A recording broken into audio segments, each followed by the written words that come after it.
శ్యామ్ గారికి, మన గుజ్జ సత్యం గారికి, మా రామ్కోటి గారికి, వచ్చినటువంటి రాజేందర్ గారికి, అంజీ గారికి, రామకృష్ణ యూత్ వీరేందర్ గౌడ్, మా సాగర్ శేఖర్ సాగర్, దయచేసి క్షమించాలి. అందరికి కూడా పేరు పేరున స్వాగతం. ఈరోజు ఒక చరిత్రాత్మకమైనటువంటి నిర్ణయం తీసుకొని వందలాది సంవత్సరాలుగా అణచివేయబడినటువంటి వర్గాన్ని ఎన్నో రోజులు అణచివేయలేరు. ఏదో ఒకరోజు ఉప్పెనలా పొంగుతుంది. మరి ఇన్ని రోజులు నష్టపోయినా ప్రతి ఎలక్షన్లో అది చేస్తాం ఇది చేస్తామని చెప్పి మళ్ళీ ఓట్లేసి అధికారం తెచ్చినా నష్టపోయి చివరకు రిజర్వేషన్ అనేటిది కామారెడ్డి డిక్లరేషన్ ద్వారా ఈ ప్రభుత్వం ఇస్తా అని చెప్పి అనేక అంశాలు అన్నది. కానీ ఏ అంశాలు కూడా చేయలేదు, విద్యా ఉద్యోగాలు చేయలేదు. మొదటి నుంచి కూడా మా పార్టీ క్లియర్గా రాజ్యాంగ సవరణ చేయాలి, 9th షెడ్యూల్ చేర్చాలి, రాజ్యాంగ సవరణ చేయాలని స్టాండ్ వినే మస్తానాచారి గారు, గంగుల కమలాకరణ గారు, మేమందరం కూడా, మా విద్రాజన్న గారు, చాలామంది మద్రాసు పోయించిన తర్వాత కూడా అదే స్టాండ్లో ఉన్నాం. మరి ఏదేమైనా ఇవాళ ఇచ్చిండ్రు, పోయింది. రాజ్యాంగ సవరణ అనేది మా పార్టీ క్లారిటీగా అదే దానిలో ఉంది. మరి దానికి మీరు బంధు పిలిపించడం జరిగింది. మా అధ్యక్షుడిని, కార్యనిర్వాహక అధ్యక్షుడిని కలవడానికి రావడం జరిగింది. మీకు స్వాగతం. కాకపోతే 42% ఇచ్చేంత వరకు ఈ పోరాటం అనేది కొనసాగాల.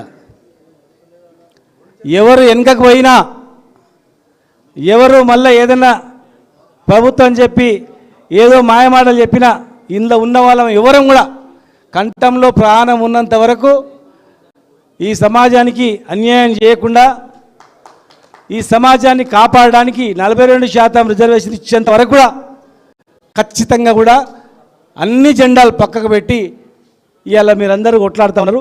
మేము కూడా మీతో పాటు గ్యారెంటీగా మా పార్టీ కూడా చెప్పడం జరిగింది. కనుక 42% రిజర్వేషన్ చట్టబద్ధత వచ్చేంత వరకు ఆ ఎజెండా మీదనే కొనసాగాలి.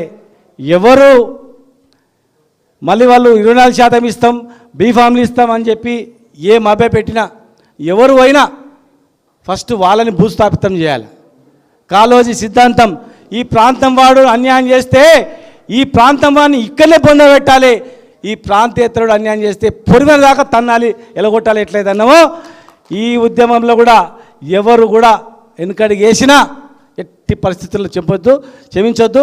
మీరందరూ కూడా చిన్నప్పటి నుంచే ఈ ఉద్యమాలు చేసి ఎంతోమందిని తయారు చేసినటువంటి చరిత్ర మీకు ఉంది. కృష్ణయ్య గారు కానీ, మరి ఆయన శ్రీనివాస్ గౌడ్ గారు, మీతో పాటు ఆయన వచ్చిన వ్యక్తి, అందరు కలిసిన వాళ్ళే. ఈరోజు అందరు కలుసుకున్నారు, సంతోషం. కనుక దయచేసి మరి మీరు చెప్పిపోయిన తర్వాత మా మసనాచారి గారు, మా పెద్దలు, మా గంగుల కమలాకరణ గారు, మా బడుగు లింగన్న గారు, సుధాకరణ గారు, మా వద్రాజన్న గారు, మేము కూడా మాట్లాడుకొని ఇప్పటికే మీరు ఏ పిలిపించినా, ఎక్కడ పిలిచినా మేము వచ్చినాం. ఎక్కడ ఏ దానికి పిలిచినా వచ్చినాం, ఎవరు పిలిచినా వచ్చినాం. మా మద్దతు తెలిపినాం. ఖచ్చితంగా మా మద్దతు అనేది మరి ఉంటుంది గ్యారెంటీగా. మీరు కూడా ఏకతాటిపై ఉండాలి. ఇక్కడ ఒక అడుగు వెనకేసి ఇస్తారు మీరు అందరు కలిసిన దానిలో. ఉద్యమం సక్సెస్ అవుతుందా అలా చూడాలి. ఇగోలన్నీ పక్కకు పెట్టేసి అవన్నీ మనమందరం కూడా పేద ప్రజల గురించి దృష్టిలో పెట్టుకొని, అణగారిన వర్గాలపైన దృష్టి పెట్టుకొని, అణచివేత పైన దృష్టి పెట్టుకొని ఈ సమాజాన్ని కాపాడాల్సింది మనమే.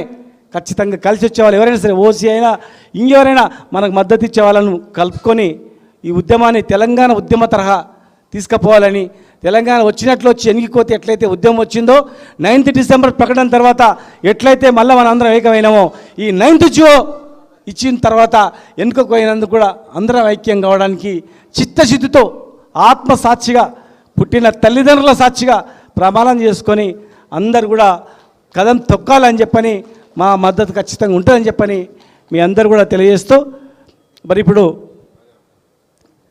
2 నిమిషాలే మాట్లాడండి దయచేసి, ఎందుకంటే కేటీఆర్ గారు వచ్చేస్తారు.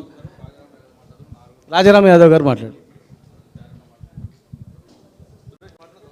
సభాధ్యక్షులు పెద్దలు శ్రీనివాస్ గౌడ్ గారు, మాజీ మంత్రివర్యులు, మాకు ఉద్యమకారుడు అంటే ఇంకెక్కువ మంత్రి గారు కానీ ఉద్యమకారుడు, అట్లాగే గంగుల కమలాకరణ, మధుసూదనాచారన్న, బద్దిరాజు రవిచంద్రన్న ఎంపీ గారు, బడుగు లింగన్న, మరి జాయింట్ యాక్షన్ కమిటీ, బలహీన వర్గాల జాయింట్ యాక్షన్ కమిటీ చైర్మన్గా ఉన్నటువంటి ఆర్ కృష్ణన్న గారు, అట్లాగే